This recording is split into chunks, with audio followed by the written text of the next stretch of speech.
Hello, hello. Thank you for being here. My name is Randi Turkin, and this is my first YouTube recording. So hopefully this goes smoothly. There is kind of a direction that I want to take this in. Today I want to talk about walking slowly into the new year, which could help you have a more improved year and be embodying a more improved version of yourself. But before I do that, since this is so new and you most likely don't know me, you might know me. If you do know me, it's likely that you found me through my accounting firm. I need a clone consulting. So for a living, I do monthly accounting and fractional CFO business advisory work for small business owners. I also am a finance coach, although I don't really love using the word coach, if I want to be honest, because okay, I'll just be really honest. I am finding the coaching industry to be a little bit icky as of late. Lots of people that are not trained and providing information to their clients that may or may not actually help them. So I'm not going to get into that today, but I would say that more than calling myself a finance coach, I think I'm leaning more towards calling myself like a hybrid consultant. So there's some coaching and there's some consulting going on when I work with one-on-one and group clients. So yeah, that's what I do for a living to make money to pay my bills, and I love it. I love it so much. I will also say that people in the accounting industry typically get grouped into one box of being like a specific kind of person, like super logical, super analytical. And yes, I am those things. I am Virgo Sun, but I'm also Scorpio Moon and Sagittarius Rising. So, um, and I'm a manifesting strategist. So I'm a dreamer and a doer. That means I can dream up the idea and I can make it happen. And that's amazing. It's such a great characteristic and personality trait, I guess, to have. However, I do have to be very careful that I am very selective about which ideas I choose to pursue. Otherwise, I run the risk of total exhaustion. So, this YouTube, this is something that I have been sort of thinking about for the last 6 months to a year. I've been in discussions with a good I would probably call her my biz bestie. Been in discussions with her. She started her YouTube and is enjoying it. And to truth be told, I'm real tired of the other social media platforms. I don't feel like I'm reaching enough people because it's so noisy. And I'm audio sensitive. I don't like a lot of noise. So, no, I want to help a lot of people. I feel very called to reach more people and help them in areas that I know that I can help. That being said, on a personal level, any day of the week, you might find me reading or writing or going for a barefoot walk in the woods or in my yard. I live right outside of New Orleans, Louisiana, and I am surrounded on three sides by a forest of pine trees and oak trees, and I love it. It's very quiet and peaceful and inspiring, and I feel really connected to the earth here. I do love to travel. And I have a 12-year-old son, and I have a cat. I think he just walked behind me. His name is Zip. And we call him Zukote Kote because he's an arrogant man who thinks he's better than everyone else. Yes, I do have a voice for him, and we use it constantly.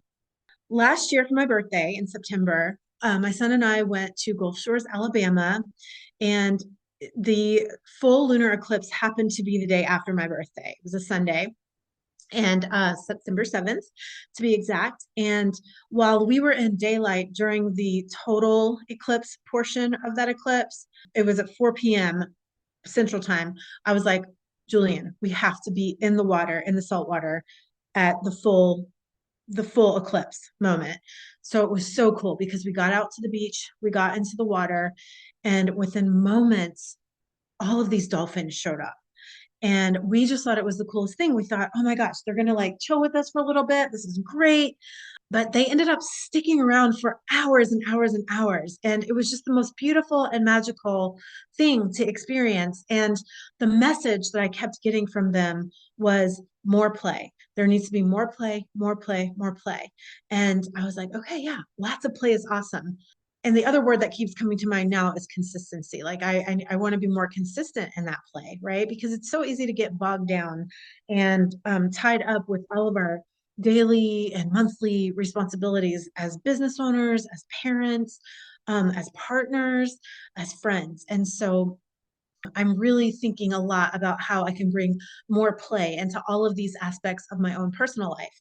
And this YouTube channel is part of that. And so while I don't have like a super clear idea of everything we're going to do here, what I can tell you as of today is that there's going to be play, and we're probably going to be reading some oracle cards. In fact, I'll read an oracle card from the Green Witch's Oracle deck, which was a gift given to me by my son.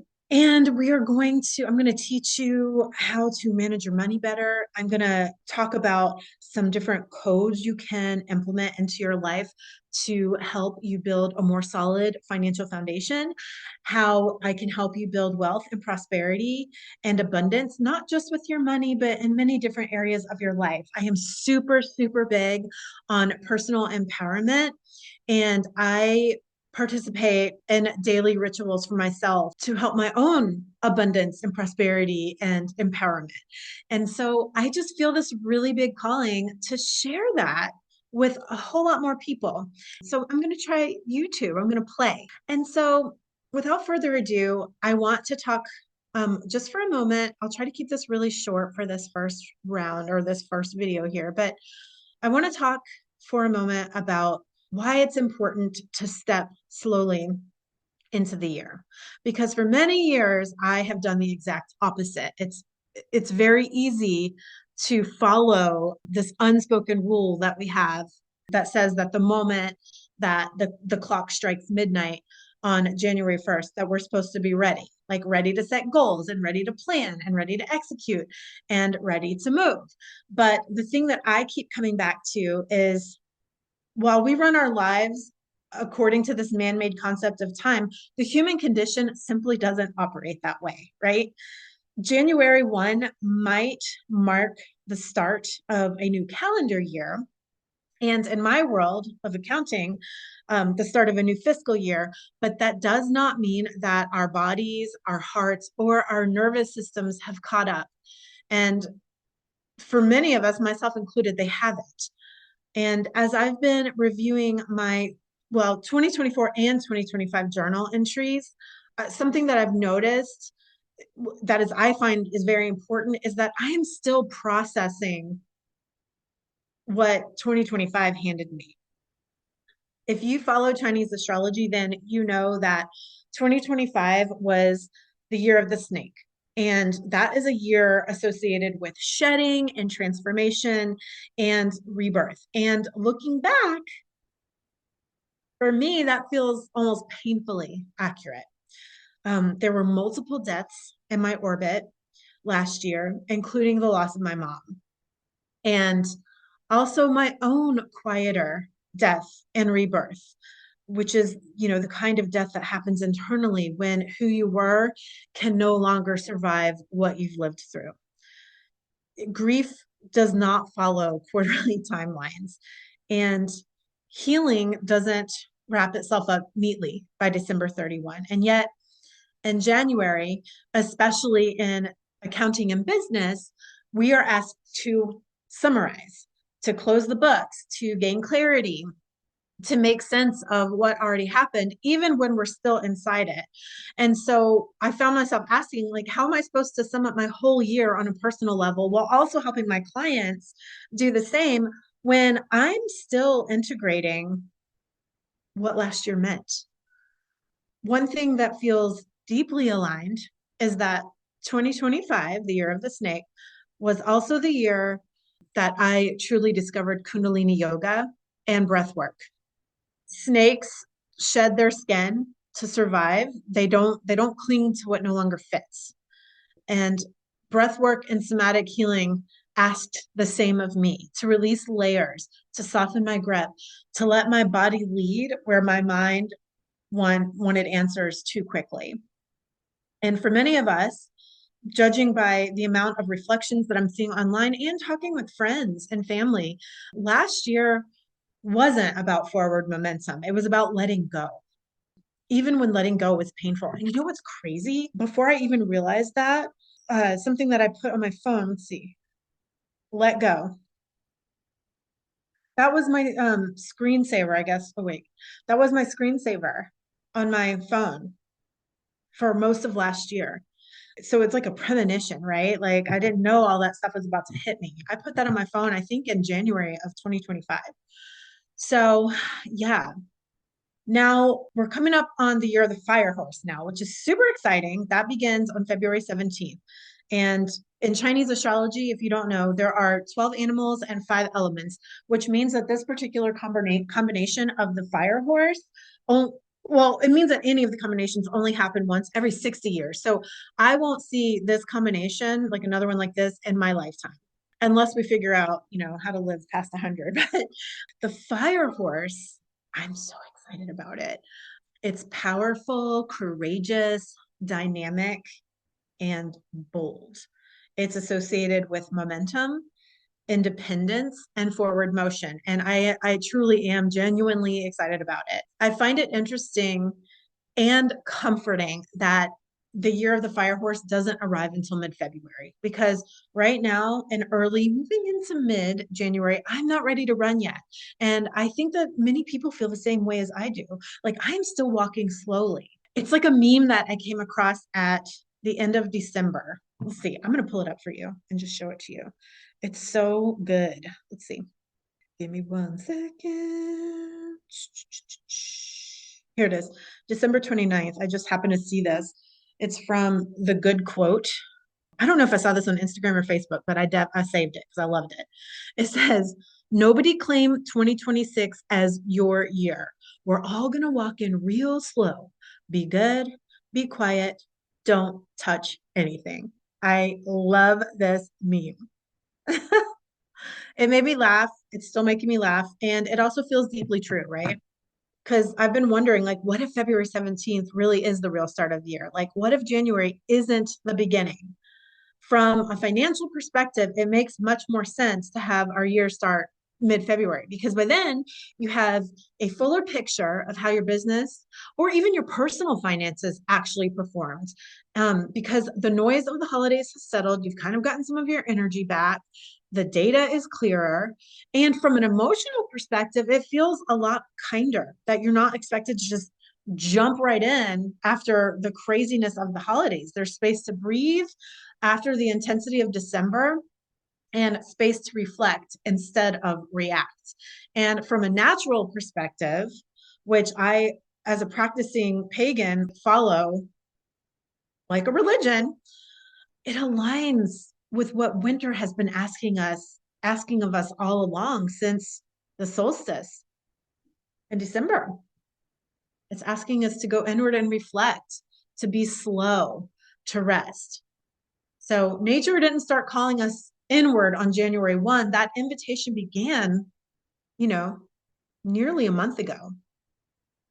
And so I just want to invite you, if you are feeling behind or unmotivated or resistant to the pressure of a fresh start, then I want you to know that there's nothing wrong with you. You may simply be honoring a rhythm that hustle culture ignores. And as business owners, especially those of us who care deeply about what we build, we don't just need strategy and structure. We need integration. We need nervous system safety. We need time to metabolize what we've lived. So momentum will come, clarity will come, the fire horse will come, but forcing yourself to sprint before you've caught your breath doesn't make you more successful. It just makes you more disconnected and exhausted.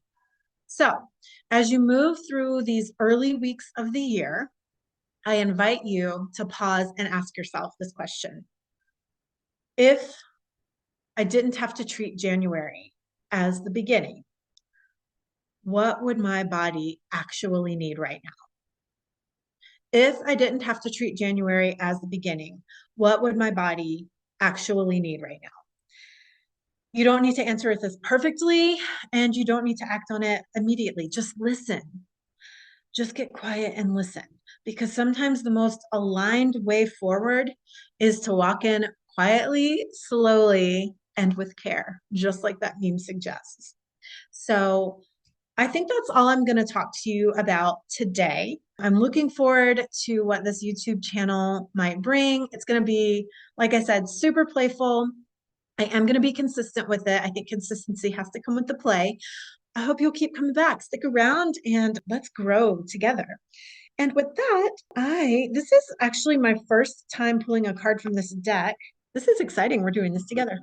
I would like to take a moment and bless this deck. So it's really a beautiful deck. Like this is the back of the card. And this is the Green Witches Oracle deck in case you want to get one for yourself. It was, like I said, it was a gift. So I made this smudge stick out of pine from the pine forest I live within, and also with flowers that came from floral arrangements for my mother's celebration of life service that we had last October. And so I'm going to bless this deck. May we all find and integrate the answers we seek. Thank you for being here with me. Now, let's shuffle this baby and pull ourselves a card.